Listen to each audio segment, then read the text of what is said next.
All right, guys, I'm going to try to make this video, but Derek the cat's sitting right next to me, so he's probably going to interrupt. But what we're going to do here is we are going to look at the 20 most dangerous cities in the United States of America. Now, if you ask a Democrat, they wouldn't believe you that 18 out of the top 20 most dangerous cities are ran by Democrats. One of them is an independent, and Miami, he just got elected 2 years ago, so I mean, we'll still give that shit. And speaking of Miami, here we go. This dude's name is Xavier Suarez, and he is a Republican. Okay. And then what else we got? Anybody want to make any guesses? Guess them in the comment section. Who do you think is going to be number one? At number 19, we have Las Vegas. And right here, we got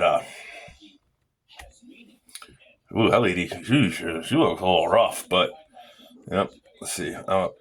She's independent since 2009, but now, before that, she's a Democrat. So I think we'll just call that a Democrat. And here we go. Oh, I fucked up. You guys shouldn't have seen that. Who's number 18? Los Angeles. Did I fuck something up? Yeah, I did. Okay, here we go. This is Karen Bass. Now, I'm going to have to divert a little bit from the video right here because we all know what kind of problems this lady's causing right now with empty fire hydrants and giving away fire trucks and shit to Ukraine and having hundreds of fire vehicles just sitting in a storage lot. But even thing that's more fucked up is, and if you, I'm going to read you something on her Wikipedia page right here. Early life and education. Witnessing the civil rights movement on television with her father as a child sparked her interest in community activism. While in middle school, Bass began volunteering for Kennedy's presidential campaign. In the mid-70s, she was the organizer of the Venceremos Brigade, a pro-Cuban group that organized trips by America to Cuba. That's what they say those people did, but let's see if they actually have it. Probably won't have it on Wikipedia.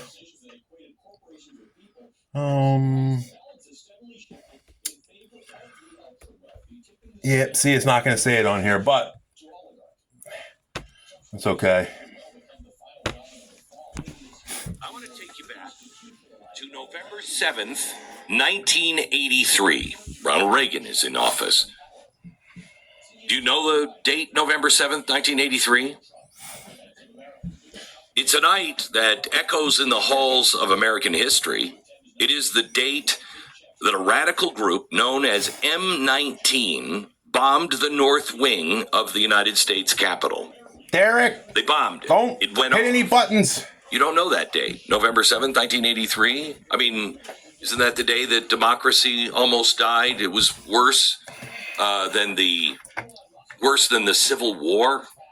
Oh, no, sorry, that was January 6th, which all of us know, January 6th. Why not November 7th, 1983? Now, the group that did it, M19, claimed they were fighting imperialism. What they really were fighting for was the threat to the foundations of democracy. These were radicals. Now, why am I bringing this up today? Because if you're going to understand today and the future, you have to understand the past. And one name is out right now that people are talking about that you need to understand who this individual is. This individual is currently the mayor of Los Angeles. Her name is Karen Bass. Now, this is the same mayor that was over in Ghana. And when she got back with the fires, she was asked, do you have any comment? You were over in Ghana. Is this dereliction of duty? What were you doing? Do you have any message to the people of Los Angeles? Listen to this exchange. Do you owe citizens an apology for being absent while their homes were burning? Do you regret cutting the fire department budget by millions of dollars, Madam Mayor? Have you nothing to say today? She's standing in the Have you airport. absolutely nothing to say to the citizens today? Elon Musk says that you're utterly incompetent. Are you considering your position? Madam Mayor, have you absolutely nothing to say to the citizens today who are dealing with this disaster?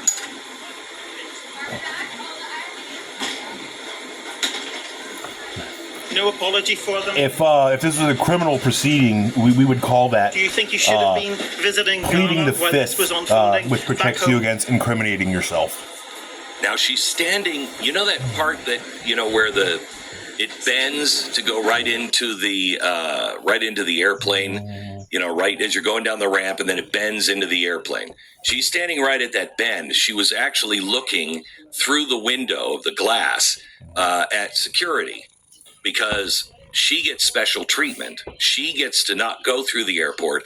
She can just go down those stairs and a car will pick her up and whisk her away.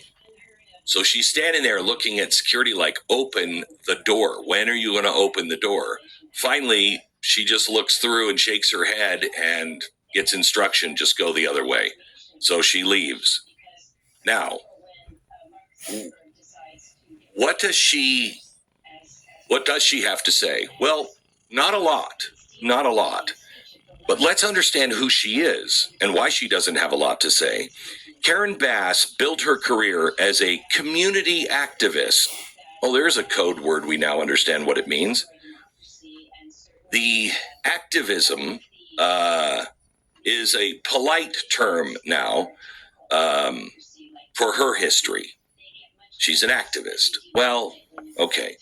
Her history is tied to radicalism, Marxism, and a dangerous ideology that bled from the fringes into the mainstream here recently. So let's start with the facts on her. Back in the 1970s, Karen Bass was not just a casual traveler to Cuba. Were there any?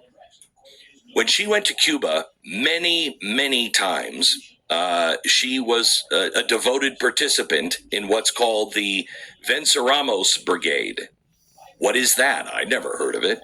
Well, it's a Marxist training program directly tied to Fidel Castro's regime. Between 1969 and today, this group has sent hundreds of young Americans to Cuba, not for a vacation, not for cultural exchange, but for radicalization.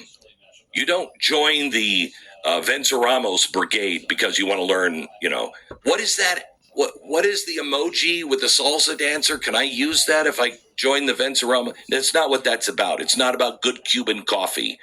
You join because you're a confirmed Marxist-Leninist. A Los Angeles police investigator testified before Congress about this group. He said members were trained in guerrilla warfare, sabotage, and bomb making. These are not idealists. They're insurgents in training. Karen Bass, she wasn't just a participant. She was a leader. She visited Cuba repeatedly, they say every 6 months. We could verify 8 times. She praised Fidel Castro, the dictator of Cuba, who was imprisoning dissenters, left a legacy of poverty and fear. In fact, this is not just her youth. She's still there. When Castro died, she was one of them who called his death a great loss to the people of Cuba. Really? A loss to the same people who risked their lives freeing his regime? Trying to get out of Cuba? Okay. This is Karen Bass. She's the Los Angeles mayor, one of the largest cities in the United States of America. So let's fast forward to the president. 4 million people. A city on fire, literally and figuratively. Wildfires raging. Well, that's enough for now. But on that date that he said, was it whatever, some 1983, he did say they tried to blow up the Capitol building. And that woman who led that, she was later pardoned by Obama, I think. I think Obama, and then now she's the mayor of Los Angeles. Yeah, and but Trump shouldn't be president, right? Okay, so now what do we got here? We got sorry, Kitty, I gotta use this hand. Number 17, we have Phoenix. Who do we got here? Oh, hey, don't you bite me. Don't bite you back.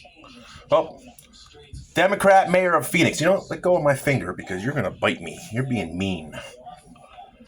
All right. And now who do we got here? We got number 16, New York. Well, I don't even have to fucking flip the page to him. We all know Mayor Eric Adams. Nanny, I'm making a video. You don't hear me talking? Anyway, we all know who Eric Adams is. He's currently indicted, Democratic mayor of New York City. Okay, now we got Stockton, California. Let's see. Should we pick this one?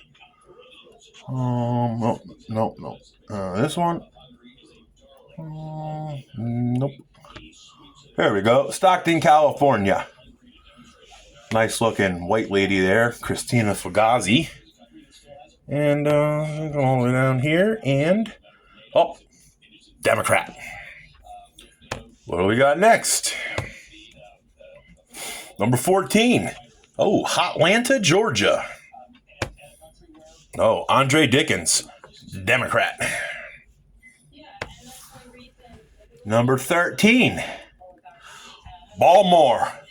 It's not Baltimore. If you watch The Wire, you know it is not Baltimore. It's Baltimore.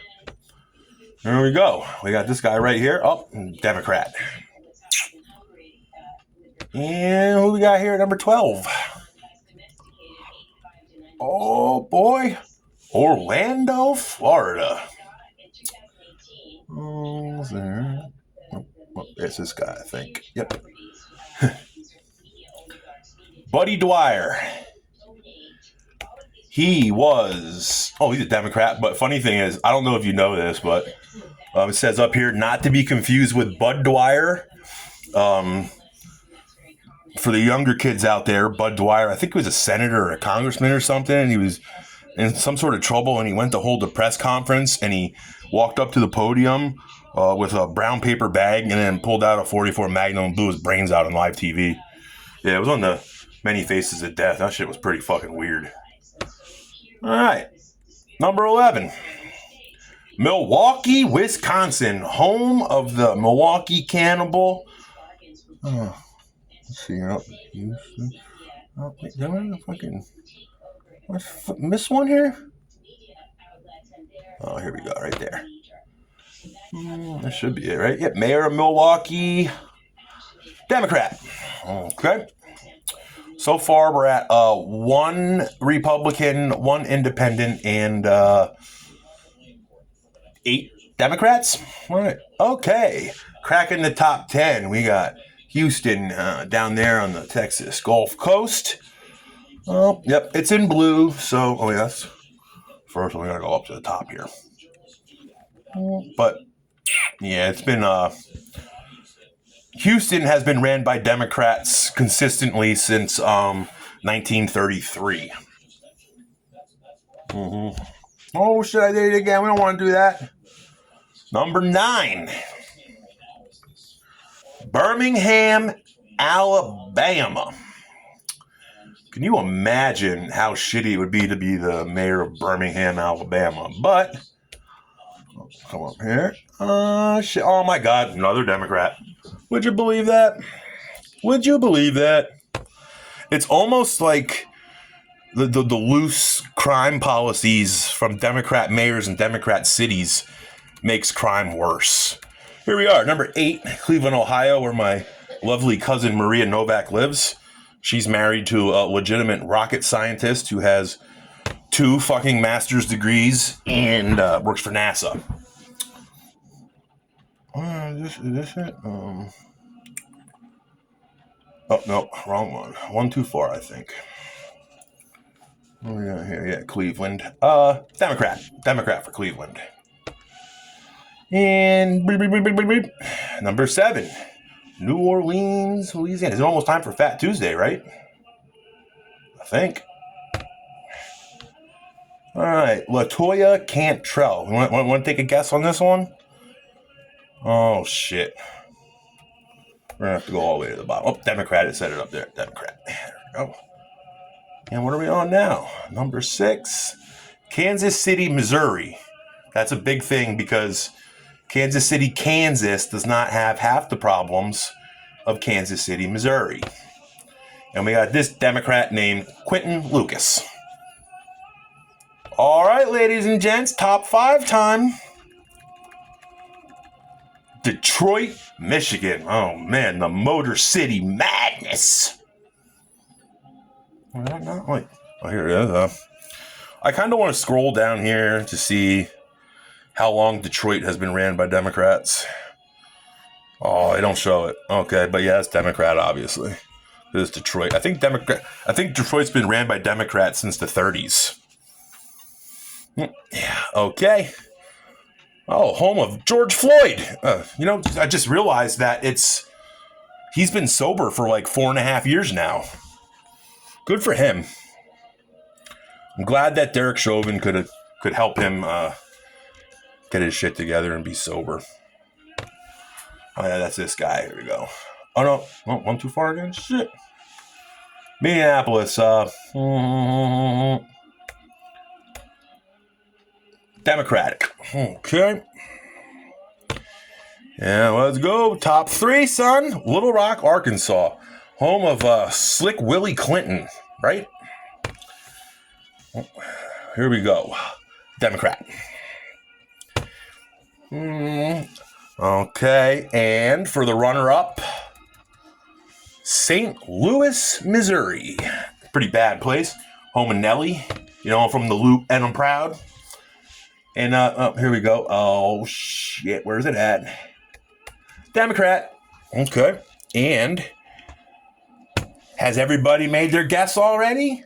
If not, I'll give you about 5 seconds to type in what you think the most dangerous city is. Memphis, Tennessee faces one of the nation's highest violent crime rates.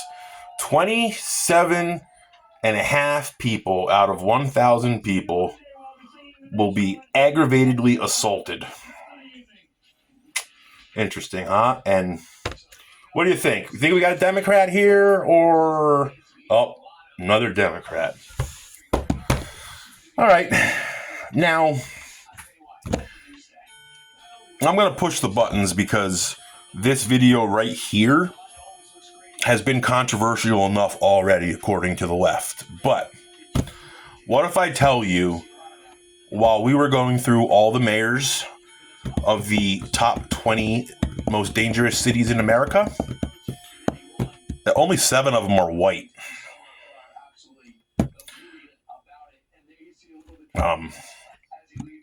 Saying diversity, equity, and inclusion, maybe based on the fact that all of these shit cities are giant piles of shit with people murdering each other all day, every day. Statistically speaking, according to this list, we should be electing white Republicans. You can take that how you want. I'm not saying that I'm only voting for white Republicans, which I don't. Sometimes I vote Democrat, sometimes I vote white, sometimes I vote black. But all I'm saying is, according to the information that we laid out right here, 18 out of the 20 deadliest cities in America are ran by Democrats and have been ran by Democrats for decades.